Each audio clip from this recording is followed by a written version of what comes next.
नमस्कार, स्वागत है आपका हमारी खास पेशकश सीईटी एग्जाम की नई रूपरेखा में। मैं हूं आपके साथ आरशी दीक्षित। भारत में सरकारी नौकरी बड़े आराम की मानी जाती है। अभी तक अलग अलग सरकारी नौकरियों के लिए अलग अलग एंट्रेंस एग्जाम होते थे, लेकिन हाल ही में सरकार ने कुछ बदलाव करते हुए कॉमन एंट्रेंस एग्जाम के जरिए 19 अगस्त को केंद्रीय कैबिनेट ने राष्ट्रीय भर्ती एजेंसी के केंद्रीय बजट 2020 का प्रस्ताव वित्त मंत्री निर्मला सीतारमण द्वारा स्वीकार किया। करीब 20 एजेंसियों ने सरकारी नौकरियों की घोषणा की थी, जिनमें से सिर्फ 3 का कॉमन एंट्रेंस एग्जाम के लिए चयन हुआ। ये संख्या बढ़कर 3 से ज्यादा भी हो सकती है। एसएससी, आरआरबी और आईबीपीएस के प्रीलिमिनरी एग्जाम्स इसमें ही शामिल हैं। तो आइए समझते हैं कि आखिर भारत में इस वक्त कॉमन एंट्रेंस एग्जाम क्यों जरूरी है।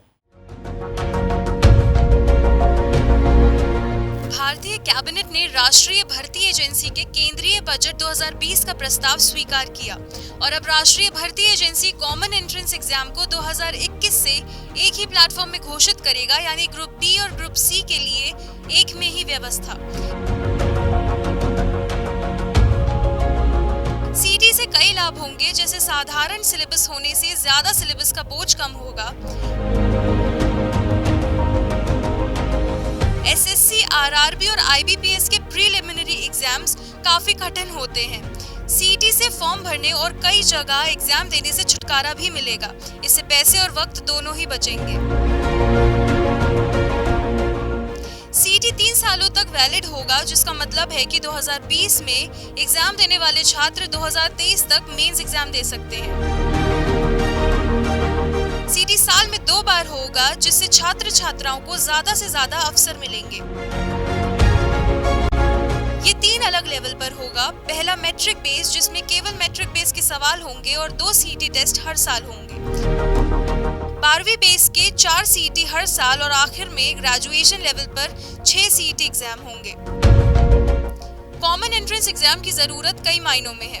भारत में हमेशा से सरकारी नौकरियों के परीक्षा आवेदन के एक अलग विवाद का विषय रहे हैं,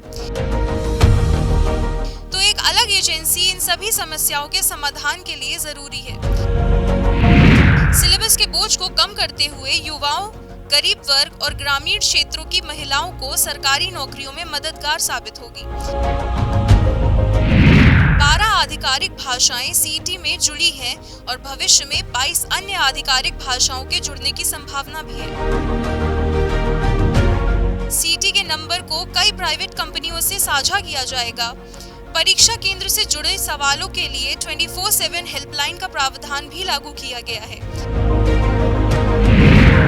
जिसमें लिस्ट के 117 जिलों के 117 सेंटर के 1000 नामों का चयन हुआ है। सभी वर्गों के लिए अलग आरक्षण की भी व्यवस्था है और सबसे महत्वपूर्ण, परीक्षा का परिणाम परीक्षा के तुरंत बाद आएगा। कॉमन एंट्रेंस एग्जाम के रास्ते में कई चुनौतियां भी आएंगी।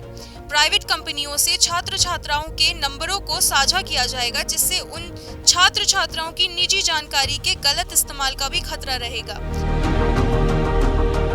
अगर छात्रों को अपने घर के पास परीक्षा केंद्र मिलता है तो फिक्सिंग और नकल की भी संभावना है। और सबसे बड़ी चुनौती है अच्छी व्यवस्था की।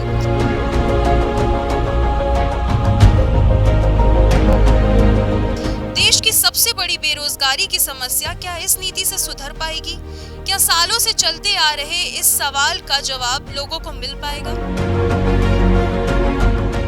News desk, JMD news. फिलहाल हमारी खास पेशकश कॉमन एंट्रेंस एग्जाम में इतना ही। आप देखते रहिए जेएमडी न्यूज़। नमस्कार।